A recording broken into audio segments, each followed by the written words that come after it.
Welcome back to my channel, and welcome to a deep dive into one of the most shocking, layered, and conversation-starting developments WWE SmackDown has delivered in recent memory. Tonight, we're unpacking a return that didn't just make headlines but sent shockwaves through the entire WWE Universe. Jacob Fatu, the Samoan Werewolf, is back, and his return was anything but quiet.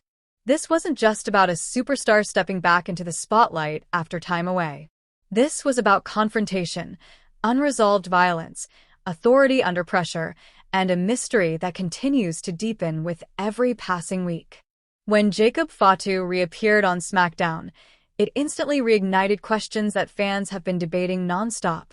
Who attacked him backstage?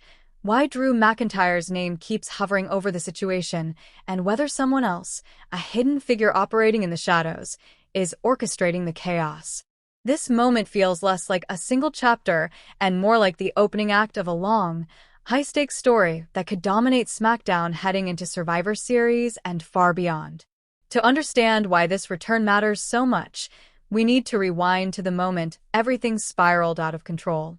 WWE had been heavily promoting a massive number one contenders match between Jacob Fatu and Drew McIntyre, a bout with enormous implications since the winner would be next in line for a shot at Cody Rhodes' undisputed WWE Championship. The anticipation was sky-high, fans were ready, and the stage was set. But when it was time for Fatu's entrance, the arena fell into confusion. Instead of music and pyro, the broadcast abruptly cut backstage, revealing a disturbing scene.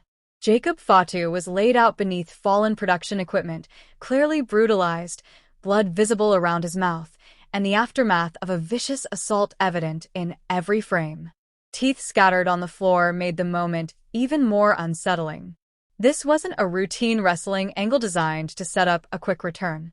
It was jarring, uncomfortable, and intentionally left unanswered. WWE never showed the attack itself, and on television, the identity of the assailant was never confirmed. Behind the scenes, reports suggested this angle was used to write Fatu off television due to a real, non-wrestling medical issue tied to a dental procedure that left him not medically cleared to compete. But within the story, that explanation doesn't exist. All the WWE Universe saw was a top contender taken out under mysterious circumstances. Almost immediately after Fatu was found, the show cut back to the ring, and that's where things took a sharp turn. Drew McIntyre's music hit, and instead of concern or shock, he walked out smiling. He soaked in the moment, reveled in the chaos, and demanded that the promised number one contender status be awarded to him on the spot. That reaction alone poured gasoline on the fire. Whether he was guilty or not, McIntyre's attitude painted him as opportunistic at best and heartless at worst. SmackDown general manager Nick Aldis wasn't willing to let that slide. Aldis stepped in, questioned Drew directly, and openly challenged him about the timing and brutality of the attack on Fatu. Drew denied any involvement, insisting he had nothing to do with the ambush. But denial didn't equal innocence in the eyes of the audience. The seeds of doubt had already been planted.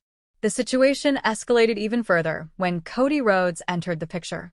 Fueled by frustration and suspicion, Cody sprinted to the ring and went after McIntyre, turning the situation into an all-out brawl that eventually spiraled into an impromptu title match.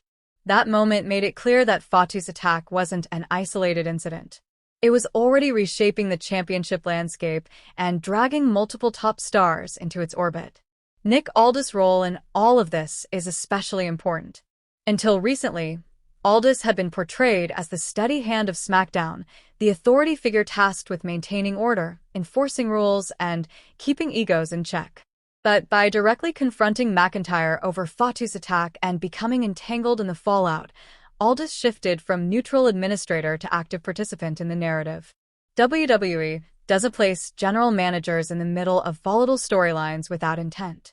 Aldis pushing back against McIntyre while Fatu was sidelined suggested that there was more brewing beneath the surface, possibly alliances, hidden agendas, or future conflicts yet to be revealed.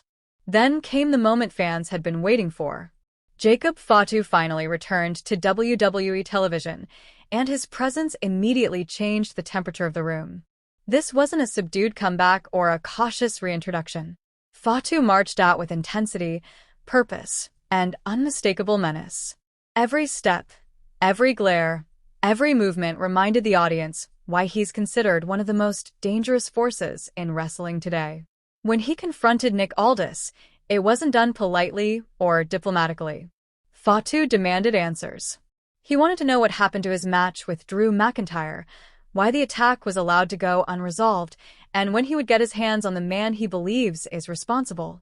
The aggression felt raw, unscripted, and personal. This was a man who felt wronged, sidelined, and humiliated, and now he was back to reclaim what he believed was stolen from him. As powerful as that confrontation was, it opened the door to even more speculation.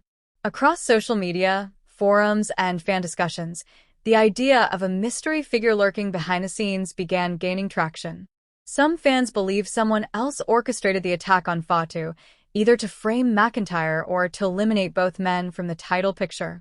Others think this could signal the arrival of a new WWE superstar with ties to both competitors. WWE has a long history of planting subtle clues weeks or even months in advance, letting speculation grow before delivering a reveal that recontextualizes everything.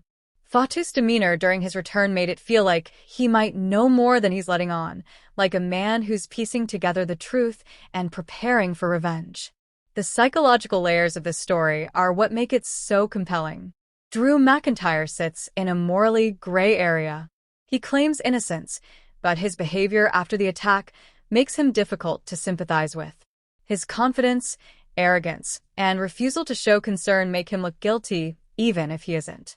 WWE is playing with perception here, forcing fans to question whether Drew is a villain who escaped accountability or a misunderstood competitor being unfairly targeted.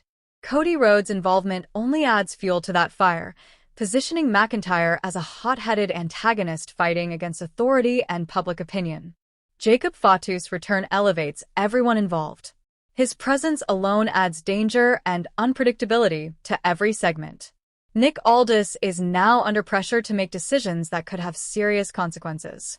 McIntyre can no longer hide behind denial with Fatu standing right there demanding justice. Cody's championship reign suddenly feels more volatile with these forces colliding around him. Fatu's inclusion opens the door to ambushes, triple threats, chaotic brawls, and ripple effects that extend far beyond a single feud. From a storytelling standpoint, this is narrative momentum at its finest. WWE isn't treating Fatu's injury angle as a simple setback. They're using it as a catalyst for a long-term program that could stretch through Survivor Series, the Royal Rumble, and into the biggest events of next year. Potential outcomes are endless. We could see